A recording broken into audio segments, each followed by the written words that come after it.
Hi, it's Angela here from Excel Life Coaching for Women. I would like to share 5 tips using the acronym VALUE, VALUE.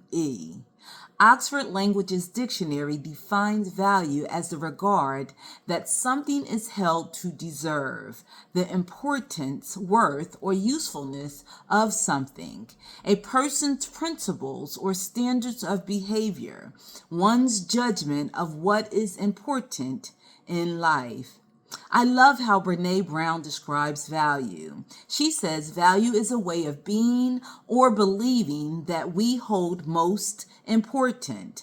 Living into our values mean that we do more than profess our values, we practice them. We walk our talk, we are clear about what we believe and hold important, and we take care that our intentions, words, thoughts, and behaviors align with those beliefs.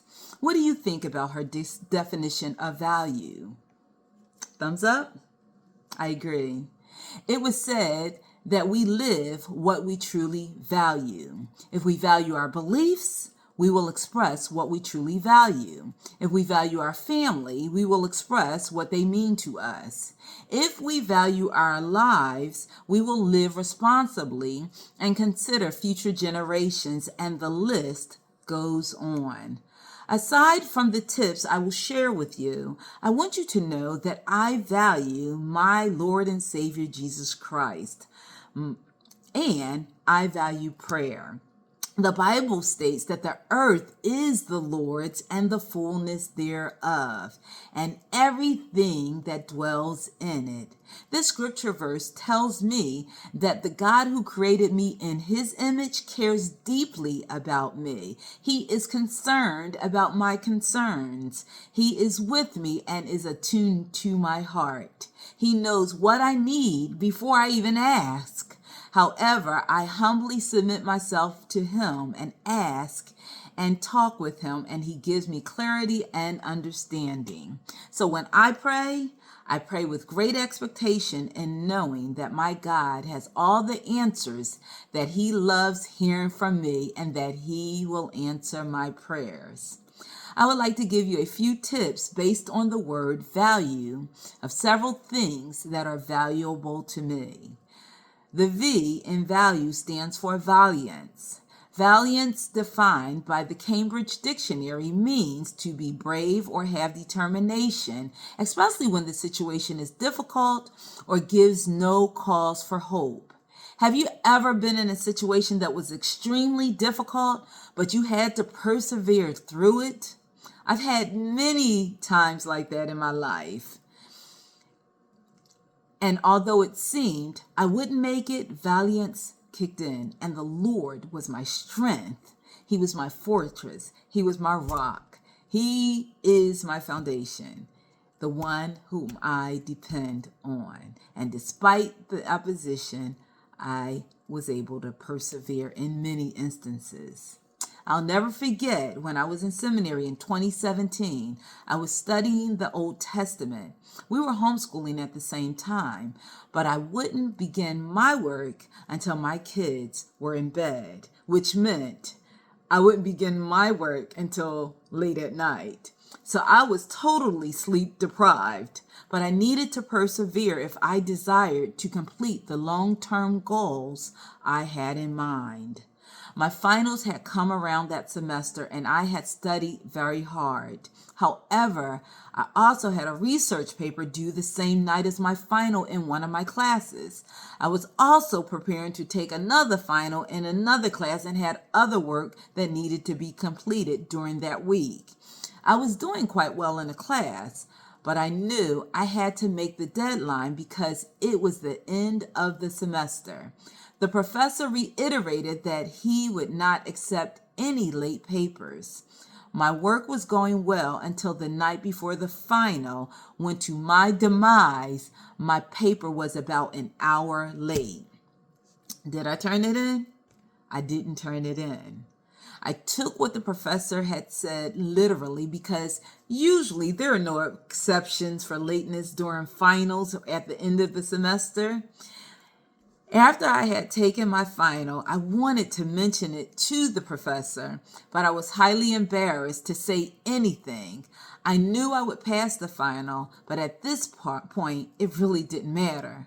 I was exhausted, and I was also upset with myself for not turning the paper in. I had allowed my perfectionism to get the best of me, and I had missed the deadline. Have you ever had those stupid moments in life when you just felt like, why didn't I just turn it in? Why did I allow my perfectionism to just make sure that everything was exactly what he wanted? Sometimes I drive myself crazy like that. Anyway, after I had taken my final, I took it to the professor and I stalled as I stood before him. He received the paper and asked if I wanted any treats because his wife had made treats for us while we were taking the final or for after we were done our final. Before I could think about it, I mumbled to him, "Did you say you were taking final papers? Is that correct?" I know he didn't hear everything I said because I was also quiet because I knew the other students were behind me taking their final exams and I didn't want them to hear what I was saying. My pride had kicked in. He said, "Yes." But I think he had misunderstood what I was saying or what I had mumbled. One, because I had said it quietly. However, I left, and at that time, I never looked back. So I went home, and I was so discouraged because I had worked so hard that semester, and I had given up. I knew I had passed the final exam, but without turning in my last research paper, I would bomb the class. My paper sat in my computer file untouched ever again. I never looked back until the following year when I had decided to get back on track and return to school. God gave me strength to return to school, and somehow I looked at the email. I just peeked. I don't even know. It was somehow there. I just looked at my email from that last year, from the previous year, and I noticed that my professor asked me the day after I had taken my final if I had mentioned to him that I had my research paper but did not turn it in because it was late. He said, "Turn it in." If I had looked back at the email and just given it an extra inch of time, I would have completed the class that year. Yes, I had to retake that class, but there were many lessons I had learned from that situation about myself and life. However, valiance allowed me to get back on track and return to school the following year, knowing I was close to the finish line.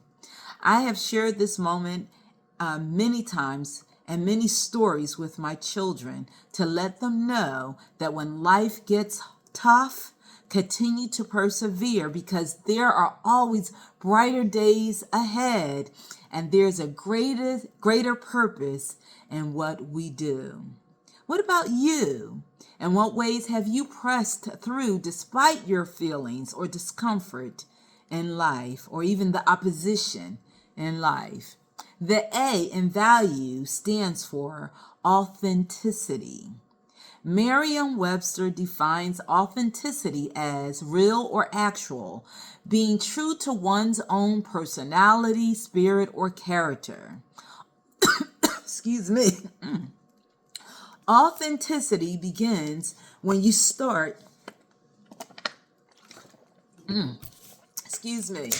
Authenticity begins when you start by admitting that you are inauthentic. And that is by John Piper. I love that. This quote speaks to my heart because humility was one of the first points in the acronym I used for the H in heart that I had given some time ago.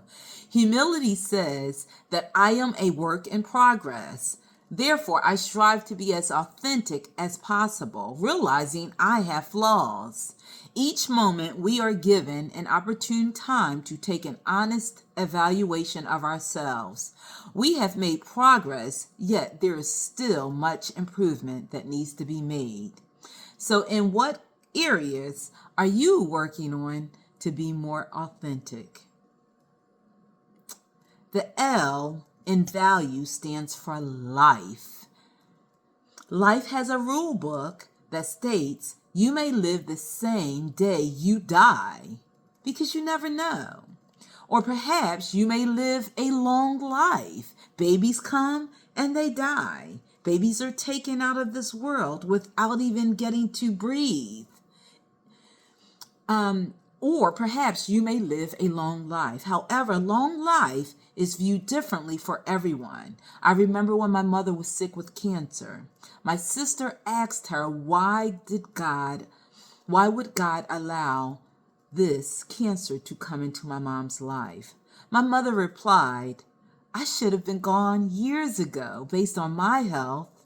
However, God allowed me to have a long life. My mother was 52 years old when she died, and she viewed her life as long. Perspective is everything. Some people live their entire lives helping other people. Others live to raise their families with good values, health, wealth, and prosperity. Why do you live? Life comes with opportunity and opposition. However, God gives us the opportunity to first choose how we will live and how we will respond to life. Also, how we will accept his direction. Psalm 16:11 says, You make known to me the paths of life. In your presence there is fullness of joy. At your right hand there are pleasures forevermore. When we follow God's footsteps, life works out for us. Charles Stanley stated, he's deceased now, but he said, your potential is the sum of all the possibilities God has for your life. Where is your life leading? Where's your life leading you? Where's God leading you? The U in value stands for understanding. Everyone desires to be understood. However, many people don't take the time to understand. Although I disagree with aspects of Carl Jung's philosophy of human psychology, I love his quote. Everything, or this particular quote anyway, everything that irritates us about others can lead us to an understanding of ourselves. What he's saying is what you see in someone else, usually there's a taint or some part of that in you. About 30 plus years ago, I had spoken to a wise counselor about turmoil in a close relationship that I had at the time. But at times, this person seemed to make up by giving me gifts to settle the dispute. I was upset. I didn't want gifts. I wanted an apology. As I threw an adult temper tantrum, this wise person said, maybe that is all the person could give. In other words, the gifts were the person's apology. On another occasion, I mentioned that I was dealing with a specific problem with the same person. The counselor turned the table on me, and asked, so how are you struggling in this area? I was caught off guard. From my perspective, the other person was at fault, but my eyes were opened when the finger was pointed back at me. Psalm 119:34 says, give me understanding that I may keep your law and observe it with my whole heart. Proverbs 16:16 says, how much better to get wisdom than gold? To get understanding is to be chosen rather than silver. Are you being intentional in gaining understanding? Ask God for it. He'll give you understanding. The E in value stands for empathy. Merriam-Webster defines empathy as the action of understanding, being aware of, being sensitive to, and vicariously experiencing the feelings, thoughts, and experiences of another. Empathy is to have a heart for others. It is when one places herself in the other person's shoes. If one is grieving, we cry with the person because we feel their loss. If one has an illness, we do whatever it takes to make them feel comfortable. Empathy comprises understanding while removing one's judgment or preferences. There was a story told of a teenager who had cancer. Therefore, her head was bald. She wanted to go to her prom, but didn't have anyone to go with her. However, a guy heard that she had this desire and said he would go. When he showed up at her home, he was also bald. He had shaved his head to make this girl feel comfortable and to identify with her. Now that is empathy. Henry David Thoreau asked this question: could a greater miracle take place than for us to look through each other's eyes for an instant? Daniel Siegel wrote, "It's extremely powerful to hear someone say, 'I get you. I understand. I see why you feel this way.' This kind of empathy disarms us." Maya Angelou wrote, "I think we all have empathy. We may not have enough courage to display it." I totally agree with her, because if God created man in his image and he empathizes with us, why shouldn't we empathize with others? We just have to gain enough courage to push out of ourselves and our comfort zone and step into the mode of empathizing with others. Some of us must work harder at it than others. Some of us, it just doesn't come natural. Empathy lets us connect with other human beings and let them know that they are not alone. How have you improved your empathy for others? Many people, young and old, feel misunderstood. So I hope you will empathize with those who are looking for someone to understand. Well, thank you for sharing this time with me. Let's quickly review the acronym for value. The V in value stands for valiance. The A stands for authenticity. The L stands for life. The U stands for understanding. And the E stands for empathy. If you want to learn more, go to excellifecoachingforwomen.com and check out our blogs and our services. Again, my name is Angela, and I look forward to speaking with you again soon. Take care.